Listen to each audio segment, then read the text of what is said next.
Nice. Great city. I Good heard it's food. beautiful. Yes, And I love and food. awesome house music. It is the birthplace of house. So if you like house, Chicago is the place to be. So Love let's. Chicago. So Gwendolyn, you want to lead the way, my dear work wife, on today's conversation on what is going on with Chat GPT, with the open AI. OpenAI. What is Okay, happening here? so OpenAI has always had paid tiers like that. That's always existed. So I know a lot of people use the free version when they're just giving a lot of information away, which, okay, so be it. But there's always been a paid version.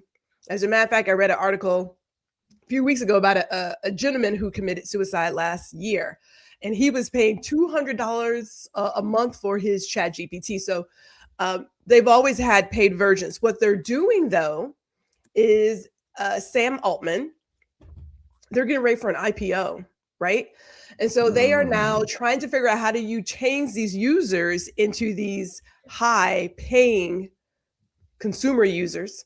And then you want to create something for your enterprise and your corporation clients, because the whole idea is to go from a flat fee for using ChatGPT to making it metered like electricity, because AI is going to be like a utility, people. Now, I don't know what utilities he paying for. But I don't need it like that. Now, I don't use ChatGPT, but I don't need any AI feature like that. That is a no. But it's all about the IPO. There's always money in there, right? It's always about the money. Always the money. Yeah. Dr. Tachi? Aren't people sick of greed yet? Hasn't greed reached its limit?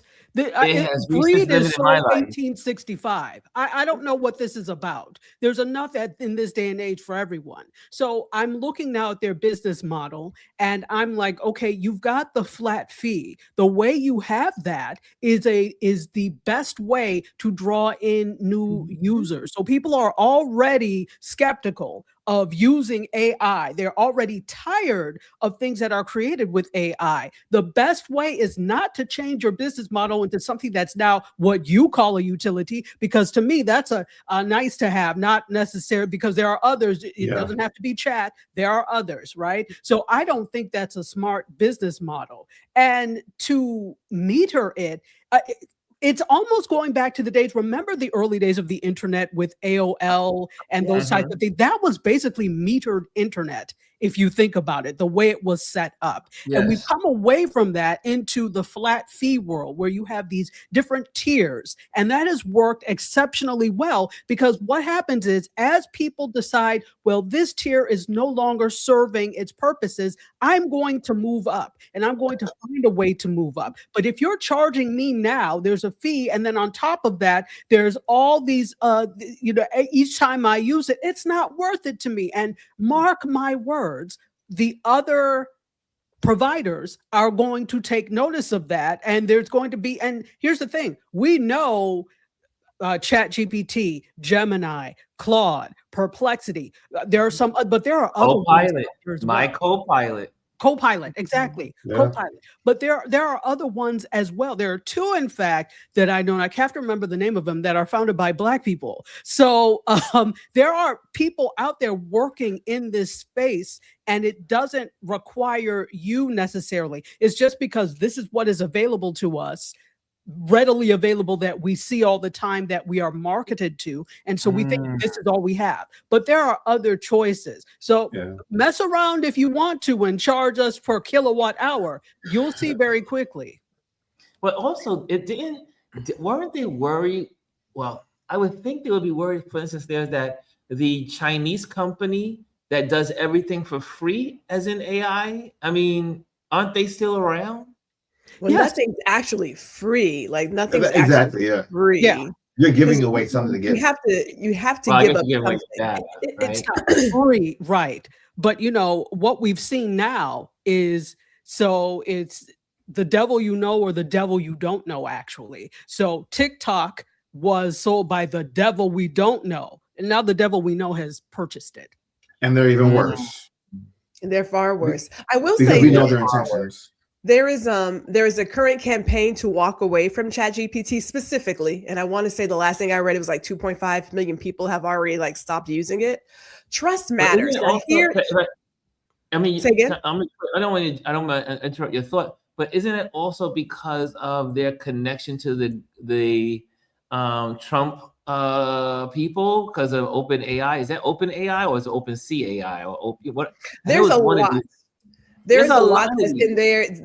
There's a number of reasons. Trust is one of them, though. Trust is the biggest one, right? So we're in a time period where people are looking for a lot of transparency when it comes to business and who they're dealing with and who has their access to like all of their intimate details, privacy. So there's always somebody who is a case study. When we talk about people who got rid of jobs because AI is going to do it all, IBM is that case study. They got rid of all these people and then had to hire twice as many back because they realized, oh, it's just a tool. I'm sorry, it can't do all this. It cannot. It is a tool. Microsoft would be the case point for OpenAI to say, maybe we shouldn't do all of this because Microsoft went all in. And I like CP. I can't say it because he'll turn himself on, but I like CP. However, they want to do laptops with it. They want to put it everywhere. And people said, we don't want it everywhere. And they have scaled back. They have shelved some ideas because feedback was, this is not good. Consumers were like, we're not going to do it. So at some point you have to realize what you're offering is a nice to have. We don't need it. We don't need it because we feed the machine. Like, hello, duh. But, sometimes you start feeling yourself and you just look. Well, this is what's in the article. Ali says, the head of OpenAI said that people should pay for intelligence. Gwendolyn gave us a homework, right? And in the recording part, that's what he says. It says that they should be paying for intelligence. And so can I just jump in on that? When you start to pay for intelligence, you've already now locked people out the market because the people that can afford it will pay whatever. And you have people that don't have access and can't afford to get it. Now you've already taken them out the mix, and they're not coming along technologically with everyone. It's just like people that live in rural areas, they're just now getting on the bandwagon and getting internet in their locales and seeing what everyone else has been able to get freely or afford for decades. Doing that, creating this system where you make intelligence a utility becomes another barrier for entry for many Americans and people around the world. But is it really intelligence? I mean, think about it. No, it's a computer. I mean, and we need it.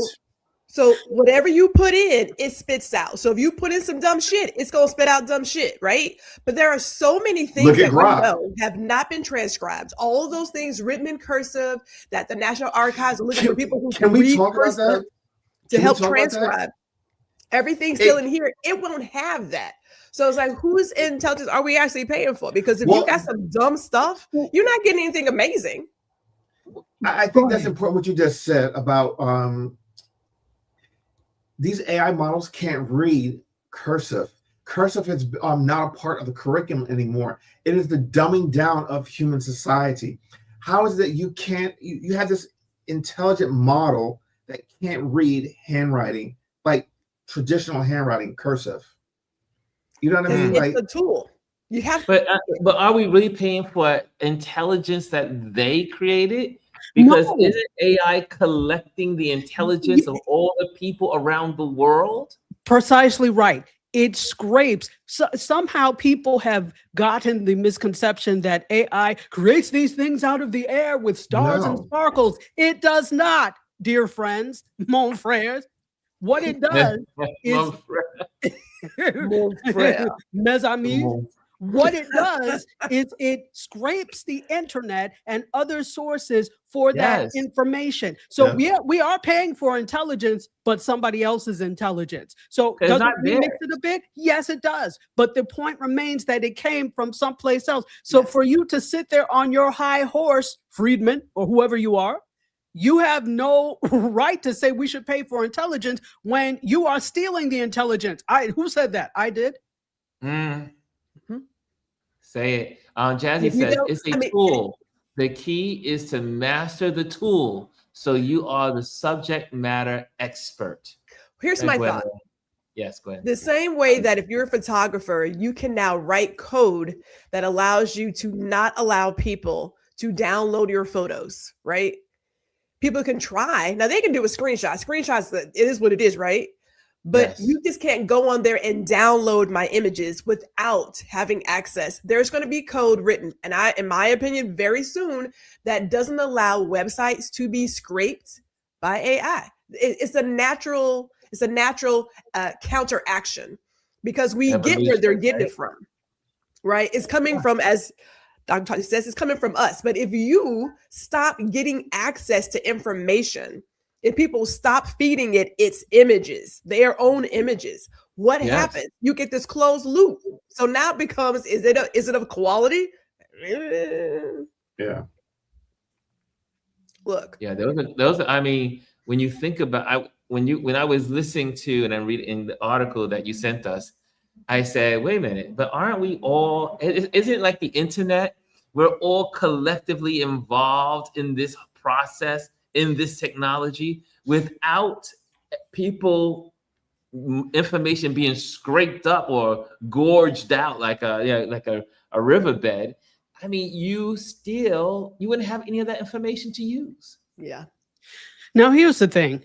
I'm not saying I disagree with paying something for it, because I think also as a culture, we have been too conditioned to expecting free and cheap. So people work for that. They do have to pay for the servers. There are things to pay for. But my objection and opposition is at the greed in terms of now turning this into a business model rather than something that can be of use to humanity. That's where my problem is. I agree. But, yeah. Chris. No, I mean, it's as old as time. You know, you have inventions that are supposed to uplift and support people, and then of course you have those that say, all right, well, I can make money off of this. How can I make even more money off of this?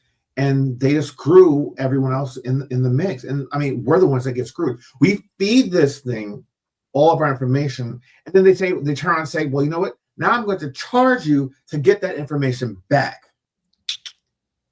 We give it away for free and then pay for it to get it back.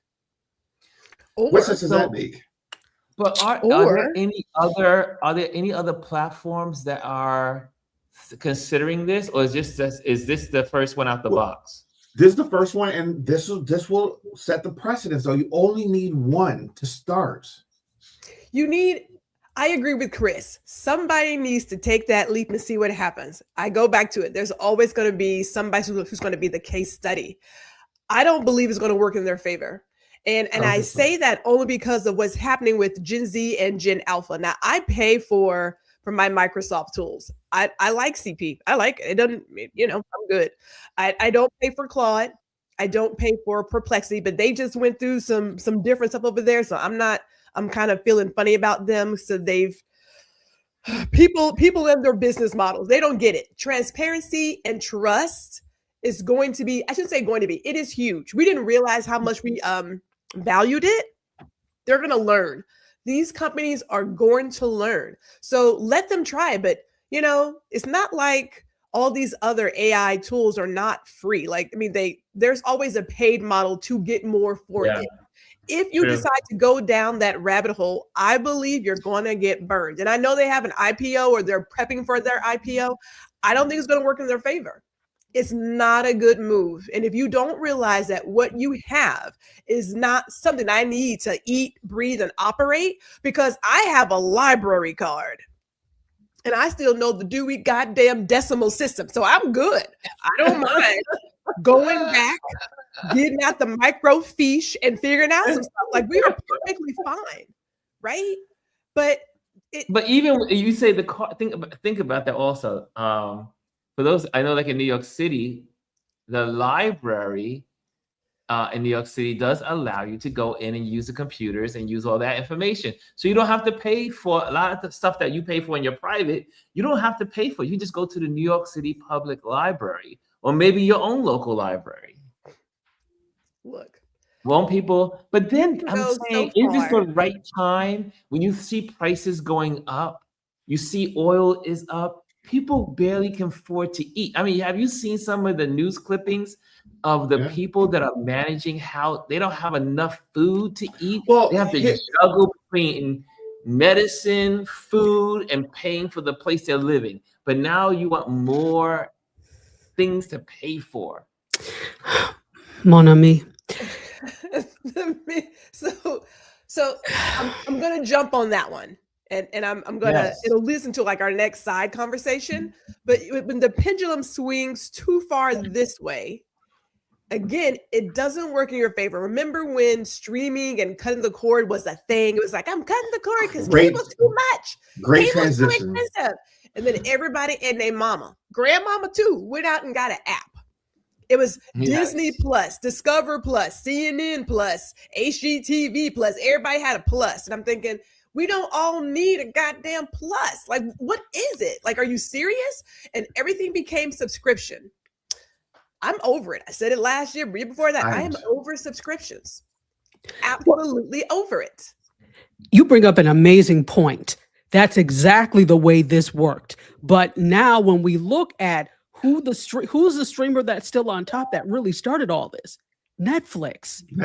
And they're really not having a problem with retention of people and churn. They don't have a problem. But Paramount Plus has that problem. All the different streamers, and now again, as Bryson said, BET Plus is being absorbed. But here's the thing: what we have to do is look at, and this is another side conversation. Why are they doing these types of things? Often, when you see acquisitions, yes, it's to acquire a library. Yes, it's to extend the reach to more customers, but it also could be to kill it. So often people will buy things, acquire things so that they can kill it so they don't have competition with their other things. Absolutely. Can I point out something? Well, we knew that happened. What? Instagram. Remember when Facebook acquired Instagram because Instagram was overtaking Facebook, and so you can't beat them. What do? You buy them. You buy them, or you buy them to kill them. I read an article yesterday, and this has to do with the whole Warner Brothers putting themselves up for sale and Paramount basically buying them. Why is Warner Brothers really putting themselves up for sale? They said they were having cash problems. They weren't doing well, right? Warner Brothers this past weekend at the Oscars won 11 Oscars as a company. They are raking in money. Why sell yourself? Why do this if you're doing well? Ask the question. Yeah. It has to do with greed. And then two, it has to do with this whole political system that we're in right now. And the consolidation of power. That's all this is. There are so many antitrust, anti-monopoly issues that are just like screaming that this should never go through. You've got one company now or one family that owns everything. Everything. Well, look who else is in the building. Our wonderful. We got the full panel today. Look, and we could keep adding on people that want to be a part of the conversation, but that come with something to the conversation. That have information, but definitely, yeah. I mean, Elise, what do you think about this? Well, good morning, everyone. First, good morning. Part of like going to the original conversation, I think the biggest part that we miss out when we talk about the AI technologies and all this and about buying intelligence is that people have become lazy. We go for the easy thing. So they basically have people in a tizzy because we're too lazy to go to libraries. We're too lazy to do the research, and that's our biggest problem is we started being lazy. And so we're tethered to that. Well, I need to go to, people go to all of these chats and figure out, respond to a message from a friend on a text. That's absolutely absurd to me. You don't have your own thoughts. And then we have to be, who controls the information? Yes, we put stuff in, but who controls how it comes back to us? Yeah. Because you hear some ridiculous stuff when people have chat GPT to respond to a particular topic. Who did that? Who created that information? So they, he who controls the information has the power, because they control the way you think. They control how people behave. And we see it all the time, because look at these fake AI generated things that are on there that's impacting. Oh my God, that happened. Is the crazy person over there in Israel, is he gone? Is it AI? We don't know. So you can sit here, we think about it. They are controlling people, because we spend a lot of time not really doing our own research and doing those things. So AI has that control. And so now, and going back to what Chris just said, you're going to have one family, one group that's going to own all of this communication. Yeah. And they're turning into that. It's all about control. Why did Warner decide to sell themselves? I have no idea. Yeah. But why? The more important question is, why did Netflix back out? Did they back out, or were they forced out? I think they were forced out, because the amount of money that the Ellisons put up, just like no one in their right mind is going to turn that money down. The deal was done with Netflix. But of course, this administration was against it, and they said, put all the money you can behind it and buy it. And here's the thing. This whole thing really is about, it's not about a money grab. This is about controlling the news and controlling CNN. Everything else is a minor detail. This is about getting CNN, because CNN is a worldwide platform. They want to control the narrative worldwide. That's all this is about. And may I add? And it's interesting. Sorry, go ahead. Go ahead. Mm-hmm. No, it's the center, a person in the center of a lot of things that are happening now is Jared Kushner. Yes. When it came to that purchase, his name came up. So he's in the center of a lot of what's happening now. So I just wanted to make sure we all remember that he's in the center of all this stuff. And if I may interject here, because the also Netflix reason for pulling out is that I did read that they did not want to go into the litigation of trying to hold on to it with a biased judicial system in America.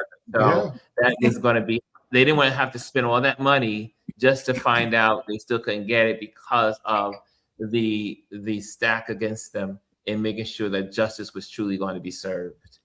They were forced out. However, it piles up, however you stack it, they were forced out, whether it was because they didn't want to fight and they were going to make it impossible for them to get it, or they point blank told them, you're not going to get this. And this is why, so to the point really quickly with what Chris said, if we're looking, it's about controlling the narrative, and part of controlling the narrative is controlling news media.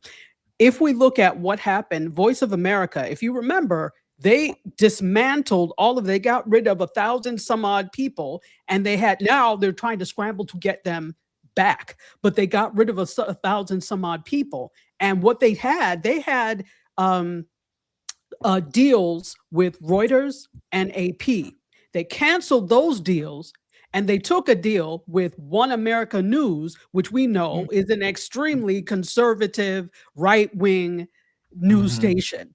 And so they were going to have that deal. So again, we're even looking at it from the quote nonprofit side of news, which Voice of America was. And Voice of America, for those people who don't know, was founded so that people can get the true news about different things in places where they weren't getting them. So Voice of America was there to be that voice of reason and facts for people who couldn't get them. Well, now you don't have that, because now you've gone with a news company that has an obvious bias and an obvious slant. Yeah. Can I say something in addition to that? Like, if you want to see what they want to do with CNN, just clearly look over at CBS. CBS was the pinnacle of what news reporting was supposed to be. Walter Cronkite and all of them, right? And now you have a disaster of a news agency that's now CBS. And then the other thing too, to really look at what the Ellisons are going to do is basically dumb down all these other movie studios. Like, you're not going to get projects greenlit like that deal with women's issues, with LGBT issues. None of that stuff. They're going to try to suppress all of those type of films, and you're not going to see any type of diversity in movies and in TV anymore. Let's just even look at the landscape of TV. A lot of shows, HGTV got rid of all of their diversity, quote unquote diversity hires. All the shows that had people of color are all gone. CBS canceled shows that had people of color in it. Like, it's most of their anchors, most of their news people, a lot of news anchors. But I'm talking about like dramas and sitcoms. All that stuff is going away. So all the progress that has been made over the decades as far as getting representation on TV, that's all slowly going away. The fact that BET Plus got canceled, is no longer there, and being absorbed into Paramount Plus, you won't see any of that program anymore. It's just easy to go cancel it. A lot of syndicated shows now are going away. Access Hollywood, ET, all those shows that are syndicated throughout the U.S., they're all going away now. This is not a problem, though. I think we need to look at it from the standpoint of it's a problem, but it's not really a problem, because out of issues arises opportunity. Yes. Right. No, nobody gives a damn about CBS. I'm just going to be honest. Unless you're 300 years old and you watch The Price is Right every day, nobody gives a damn.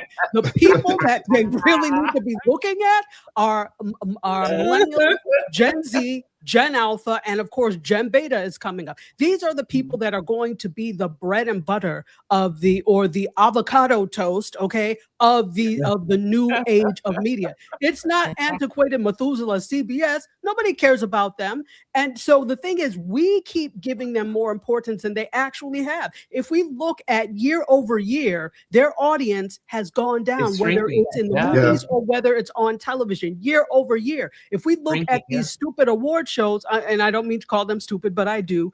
How many people watch? If we look at how many people watch these award shows in the 90s versus now, or even years ago versus now, it's significantly less. They think that they're more important than they actually are. But the studies show and the actual data shows you're not as important anymore, because a good 60% don't care about you anymore. You are irrelevant. So I don't think it's a bad thing, because we've got indie on the rise. This is what needs to happen, though. We need to stop thinking in this that we need to make as much money as we do. And I'm not trying to undercut anybody or say you're not worth whatever, but part of the problem is that everything is so expensive and sometimes unnecessarily so. So I think we need to get used to the fact that in this new era of media, there's not going to be as much made. There can still be significant amount made, but you won't make as much made from the platform itself. It's going to have to be multiple streams of incomes of things happening. So we need to rethink that. Yeah, it's YouTube. Let's just call it. It's YouTube. It's definitely YouTube, but it's also it's a change in consumer behavior. So we've already talked about, as Dr. Tachi mentioned, Gen Z, Alpha, Beta, all of them, they have a different way of living. And Jazzy mentioned it on how they are raised. They were raised in a tech-heavy world, and they're over it. I said it before. They are moving to dumb phones, i.e. Blackberries. They don't want to be attached to technology and social media every single day. They are going back to the mall. They're transition. Great transition. They're going back to the mall. They're buying DVDs. They're like me. I want to own whatever I purchase. I don't want to rent everything for my entire life. That model is dying. It is dying. The subscription model, the boxes, the chef kits, it is over the moon, and it's just exhausting. I don't know who thought it would be a good idea to rent everything until the day you die. Who thought that was a good idea? Who thought that? And because they have not recognized that these kids don't watch TV, that older people are also going away from TV, they are putting all of their eggs in the wrong basket. That bitch got a hole in it. It's not going to work out in their favor. But so if you don't adjust to how consumers are living, you're gonna miss out. Plain and simple. I mean, I don't know how else you even talk about that. Now, this whole thing with the malls, it's got its own thing to it. But these kids are over being what's the word? It's all the sensory stuff. It's the dings, the clicks, the lights, the cameras. They're over it, and I'm here for it. I'm like, disconnect, get off of it. Can I say something to that? It's so funny you sent us that article about the mall. I think it was last night or this morning. Ronald and I went to the mall over the weekend because he was looking for some sneakers, and we're like, "What's going on here? Is there like some type of spring sale or something that we don't know about?" Like the mall was packed. It was like Christmas season. Yeah, I've never seen a mall that full on a March. I mean, it's not like it was granted, St. Patrick's Day was Tuesday, but like people don't go to the mall for that. Like literally, the stores were packed, and there were majority of them were young kids in the mall hanging out, just walking around, not even having bags, like just hanging out. And like, this reminds me of when I was like a young kid.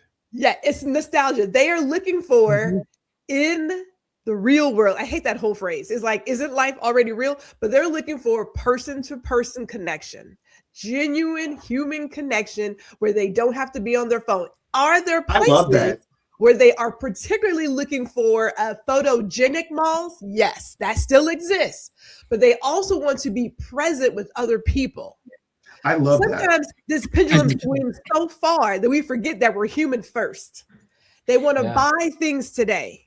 They want to talk to people. They want to touch stuff. They don't want to rent everything. They want to go hunting for vinyl music. They want to look for a movie and not worry about paying for it and then losing it. It's going back. How many people are into that? I mean, that seems to be. I mean, that vinyl article. I love vinyl. This house. We had 2 record players in this house. But here we go. This is Gwendolyn sent this to us, and she's came out just recently last month. DVDs are the new vinyl records. Why Gen Z is embracing physical media, says the LA Times. And it goes on. Before the lights dimmed for the film, the lady from Shanghai at Vidots, Adrian Gannon and Jason Fine were busy pursuing the aisles of endless DVDs. For these young cinephiles, the Eagle Rock Hub isn't just a theater, it's a gateway to film history. So all of that's coming back. They have a company in Virginia last year open up to do vinyls because vinyls have come back into demand so much. And a lot of the new artists are putting their work on vinyls again. Yes. They're not just saying music, go to Spotify, they're saying, hey, I got 300 vinyls for sale. Look, I missed one I wanted, but hopefully they bring it back. But I go to vinyl stores myself now to find more vinyls. I have my record player because I always love vinyls. I never stopped going to the mall. And when it said Gen Z, I was like, wow, what's my generation? Because I definitely am doing whatever. We're baby boomers, dog. We're baby boomers. Can we also talk about how company in Virginia? Think about it. The U.S. government uses vinyl to record history, and the reason why that is, in case of the apocalypse that comes and technology dies, you can still use a needle and a comb to produce sound. And what would you use for that? Vinyl. That's something that will sustain. In my neighborhood, there was 3. 2 one in Clinton Hill, 1 in Prospect Heights, and then there's 1 in Williamsburg. All vinyl stores, vinyl record stores, and they had the biggest movement. I mean, people would go there in the evening. They had, the one in Prospect Heights is vinyl and beer, something like that. And they have big gatherings during the week and vinyl records being played and DJs, and so. This definitely something to this. It's the sound. Absolutely. Yeah. Go ahead, Dr. Sachi. No, I didn't mean to cut you off. Go ahead. No, I'm saying people are longing for the nostalgia of it, the sound of vinyl, because there's something about just hearing vinyl and that crackling noise, and there's something very just like soothing with it. And also people love vinyl. I mean, we have, like I said, we have 2 record players in this house, and every once in a while at nighttime we'll get a glass of wine, we'll turn the lights down and pop something on the record player, and just like you can just zone out. There's something very special about vinyl. And you're seeing them also in the movies. I saw in the movie by Spike Lee, where they lived in a home right off the Brooklyn Bridge. Mhm. In the living room are thousands of vinyl records, where the character for Denzel Washington lived. So it's, I mean, it's really making a comeback. You're actually seeing it in movies. You're seeing it in the sets of movies, homes. So you're experiencing history when you use vinyl or you play a vinyl record. I remember my mother, so first of all, the only movie she ever took us to see was The Sound of Music. That was it. So she never took us to see anything else. So, but she had The Sound of Music record. So we had a lot of Broadway musical and musical records. So for her, it was nostalgic because she lived in England before she came to this country. And on the radio, she said, like in the 60s, they were saying what's that, the stupid King of England? King Charles right now? Charles. But he was little. And they would always announce, Prince Charles got such and such record, got the Sound of Music record for Christmas. So they would always, so it was nostalgic for her. So she went and bought it. So you're experiencing history and storytelling. I know in UK, vinyl is very big in the UK and in Ireland. Yes, very big in those two countries, and I would say probably in some parts of Africa too. Well, I think it helps you detach. I think it helps you to detach from technology too. That's if you where have I was a going record to go. player.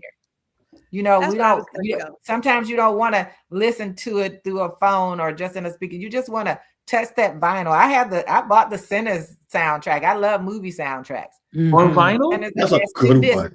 That's a good soundtrack. It has 2 discs. I've listened to all 4 sides. But you know, you just want to disconnect sometimes. You don't want the TV, you don't want the phone in your hand. You just want to just put that record player on and sit and do whatever you're doing. And I think that's a part of that need for vinyl. I go to the vinyl stores and I comb through stuff and I'm like, let me buy this, let me buy that. Because I don't want to just stream Prince. I want to put him on there. And if he skips a little bit, that's okay.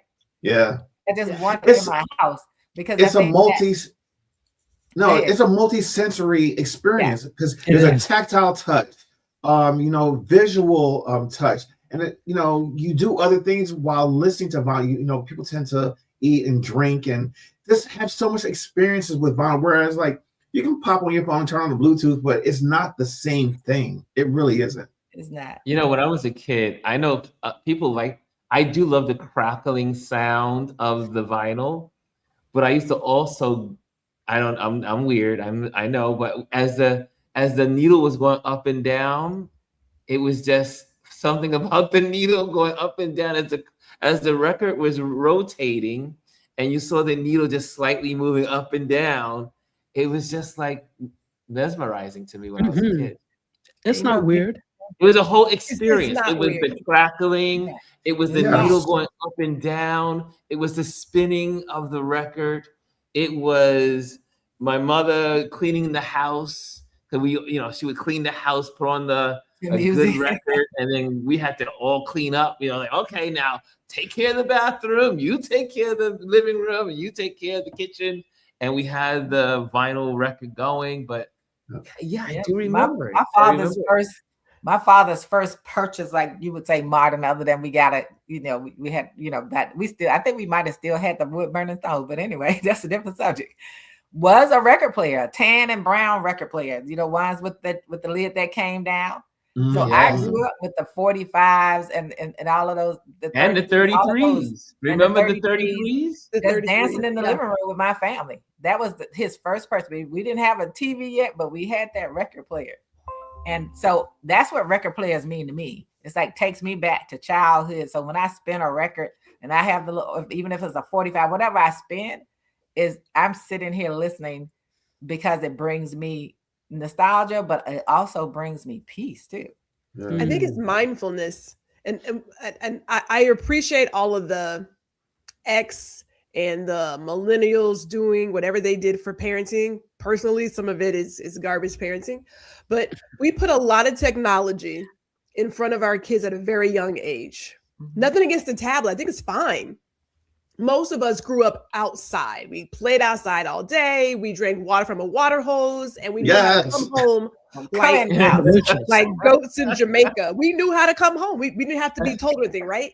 But you now have a set of kids who have a lot of anxiety, who don't know, in my opinion, how to take chances because they have been put in this box that if they go this way, you get dinged for that point. If you go this way, there's a ding for that. And they are looking for a place for mindfulness and just genuine human connection. And yes, it is technology. It is, I mean, like, you know, be it CDs or an LP, they do have cassettes that are also back. They are looking for a different way of life that doesn't have all of this sensory overload. That's a bigger conversation that I don't think a lot of people have picked up on. I mean, they have, but we are seeing people, this next gen say, we don't want to do life the way that you guys have done life. And these old people, and I said old, these old white men who want to take over everything, they are trying to grasp a life that no longer exists and is literally living without them. Now, they can take over a lot of stuff, but if you don't have customers to see that stuff, I don't know how that works for you. I'm going to keep going back to that because you need people to see it. Yes, the legacy media may very well get rid of all the things that have color and melanin, but then that's where independent media comes in. Technology is democratized. You don't have to go on a Netflix or an ABC or whatever. You got YouTube and anything else. You got your own website. Do your own thing. And maybe you go back to the chicken circuit and have plays at the church or something like that. I don't know. Not Chitlin Circuit, but yes, the Chitlin Circuit. Yes, that might be where we see those movies after these. I'm trying to tell you. I'm just trying to tell you. Well, I mean, and that's why I'm saying that we're putting entirely too much importance on mainstream corporate media. We did it before because we didn't have any other choices, and if we wanted to be seen, we had to fight for a space. I'm not fighting these stupid people for a spot. First of all, I don't give a damn about you, and you probably don't give a damn about me. So great, the feelings are mutual. I have my own that I'm going to pursue and things that I want to do. And we all do our own stuff. So to hell with them. The days are different. We don't have to rely on you. And this is why I hate, and I've said this before, and I know people say this out of kindness and they think you're great. But when they say things like, oh, you should be on XYZ, at Netflix, and I'm not saying not to do that. Obviously, I think they can exist, both can exist in the same world, but that shouldn't be your only recourse. And then what you're saying is what I'm doing here on this particular platform is not valuable enough, and you don't value it. So you think I need to be someplace else. That's us doing that. If they don't have customers, they don't have a business model. How about that? Right. Good point. I want to say something to Dr. Tachi. I say, Dr. Tachi, you are a living, breathing example of building your own table. Me? Yes. Oh. You built your table and you invited people in to sit there with you. Yep. You know what I'm saying? So you are an example of what you're talking about. You're an example of what more and more people need to do. Is we can't keep relying on them, because once you step into their arena, once you go and I'm gonna go over here and then put my stuff over here, they have some part of control. You're giving up some part of you. Yeah. Where you are now, you control what happens there. It's your space. You created that. You know there are people, it's like having dinner. I know there's some people I don't want their feet under my table. Amen. And I'm not going to go sit at their table. And I think you are that example. You are that person who had the vision, because you think about when you started this, that you're a visionary. You had that vision to say, this is where I'm going. No matter what, I'm going to get there. How long it takes, that's fine. But I'm going to get there and I'm going to take people along with me. And so I wanted to give you those flowers now. I'll take them and I'll put them in a vase with water. Thank you. You are the model. You are the model. people Yeah. can look at But you. it just and makes see good sense because the next iteration of doing things on your own in an entertainment silo is to band together with other people who are doing the same thing. Part of the reason we can't get very far is because we all have to be we have to be the one getting the credit for this. We all no, do it together. And honestly, Yes. I'm not interested in people who don't want to grow and do things together. So just like you Yeah. said, everybody can't eat at the table. Everybody can't eat at the table because not everybody is interested in the forward movement of all. Yeah. Amen. Tristan Yeah. say amen. Yeah, amen. Amen. I love that statement. The And I don't forward just eat at anybody's movement table. So of all. Right. And That stop part, thinking Chris. that it takes the white person being in what we have yes. or Yeah. validating what we for it to be valid. And I think that's where we fall down. You have shows that start out with these amazing casts, but then they have to bring somebody in the white for people to validate it. You have people asking Ryan Coogler, if you make something and say, "Oh, you make it and have more white people." Why? You already had the vampire movies that you had. The Kiss of a Vampire. You had now all let of us those have things, ours. right? You had your own things. So you have, but with a different story, with a different idea about what it actually means, understanding the meaning of that movie, but that's their way of trying to control and be a part of everything. And that's the way fragility works. Yeah. They can't allow anybody else to have something because it means they have less of it, even if it's not for them, because Yeah. they've been told this, everything is for you. If I ask for one crumb off of a piece of the cookie, you slap my hand back because you have to have it all. Yeah. That's fragility. Yep. Oh, absolutely. Well, if there's any, I mean, wow. How could we sum this up as we close out? What if you were to give someone give like a thought in a sentence? What would that be? I'll start with Dr. Tachi because Dr. Tachi is the one that is. I mean, that line that was brilliant. But what could you? A young person is looking at us today, 15, 16 years old, and they are thinking about the future. What would you tell them? The future is you. Start now. Don't wait for anybody to green light your project. You have the power to green light it on your own. Start where you are. You don't have to have the best of everything. You just have to have something. And then as you can, you get progressively better and you respect your audience enough to get better. But start now, start where you are, and don't wait for anybody to tell you yes. You tell yourself yes. Nice. Yeah. Chris? I concur, and I just add on to that: blaze your own path. Don't wait till tomorrow. Tomorrow is not promised to any of us. And just do you, because you know what? People will follow you. I mean, this platform, what we're doing here, is a perfect example of that. This is something that Ron started just to let people know that he was alive. Now everyone else is alive, and he brought everyone else along with him. Perfect example. Don't wait. Just do it. Just do it. Let Just me do help it. you blaze your own path. There you go. It was perfect. I just happened to have it here for instance. There we go. And no, in today's world, it would be the light on the back of the phone, but you still have a lighter.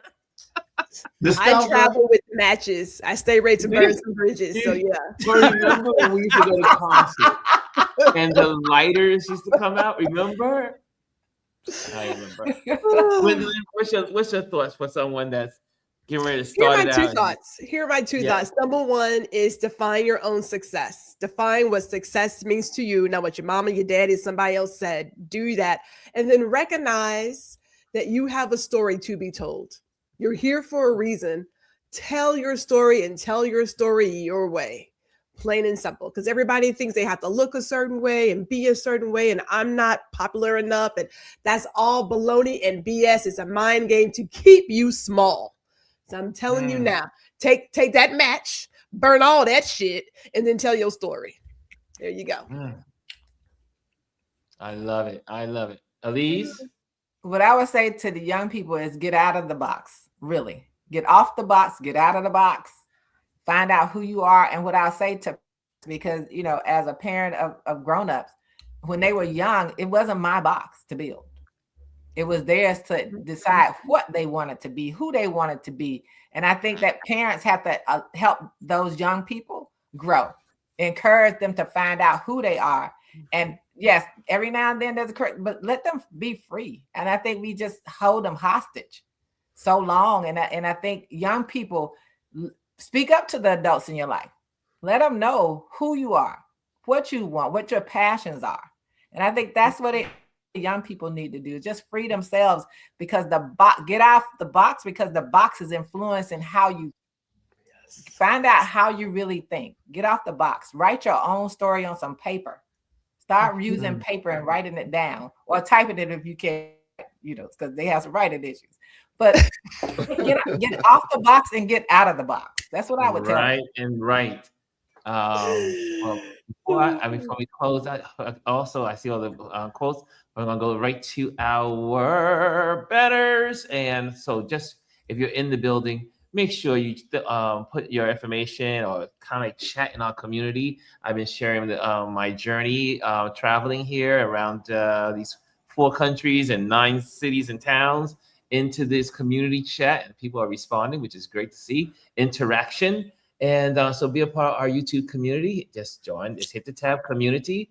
And also, if you want to be on the email list, go to ronlewisphotos.com and join the email list. And if you're looking for a photographer in the months, you want to hire me between the months of June and November, I'm back in the States, and I'll be working when I get back there, because I will need work. And also, thanking our Patreon members who make this all happen.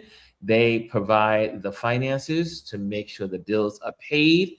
And also, we have our wonderful join our YouTube channel. If you're here and you've never been here before, hit the subscribe. And if you are here, make sure you hit the like. It is so important that you hit the like so people know that we are here on this platform on YouTube. So make sure you do that. And on that note, I will also share that for those that are just finding out, well, I've just found out and you were able to see it, thanks to Gwendolyn. We do have a membership side of this platform now. So if you want to join the membership, and we'll be doing some special stuff with the membership here, but just click the tab that says membership, or I think it says subscribe or membership. Does it say membership or subscribe? It says join. Thank you. Join. So if you want to join, we already have 2 members, and so we just want to keep on growing in that area as well. And so join, and you just hit that, click on it, and see what you like about it, and just give us your feedback. My last thought for the day is that you guys, I respect every person in this building.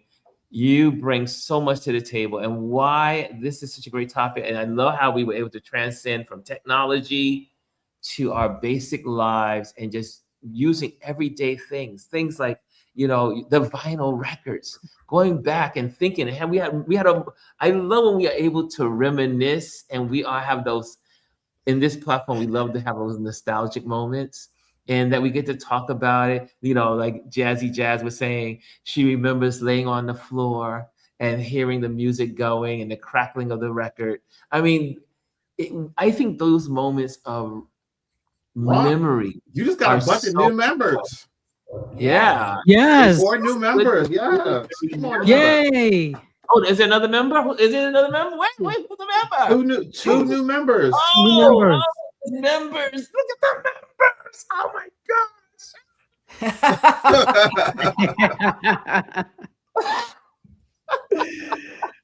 We have members. Look at that. Kimmy Kim says a new member. She's a member. Look at all the members. That's what I'm talking about. So now what's good about the membership, about having a membership here, is that we can do this live like we're doing it, but it's for the members, and we can just chat like we're talking, but we can say whatever we want because it's behind the membership. And so we can actually talk about whatever, and you can even say the words that you can't say on the regular. So, which is really good. So I'm just saying, if you have free reign. Has that stopped you all before? I'm sorry. Maybe I missed that memo. We are all a little sensitive to there's certain words we can't use. Look, he can now Christian curse behind the paywall. Oh my God. If you have to watch yesterday's episode to understand that phrase. Yes. You may not see me curse in real life, but you might see me curse in the membership. That's Wow. worth the price of admission alone. Right? You may not see me cursing these open streets. Oh Lord. Oh goodness, but thank you so much. This was a good conversation, and I'm going to look more. Gwendolyn, thank you for bringing this topic up to us, because Yes, when amazing. I looked it up, when you sent the article, then I had a chance to kind of look at more stuff, and then I started going into my obviously my Copilot, and start looking at other information that's out there, and but this was a good topic. And guys, if you have topics you want to talk about, please make sure you share it and let us know so we can, do it and talk. Well, I mean, this panel of folks are very well versed. Take their time, they read.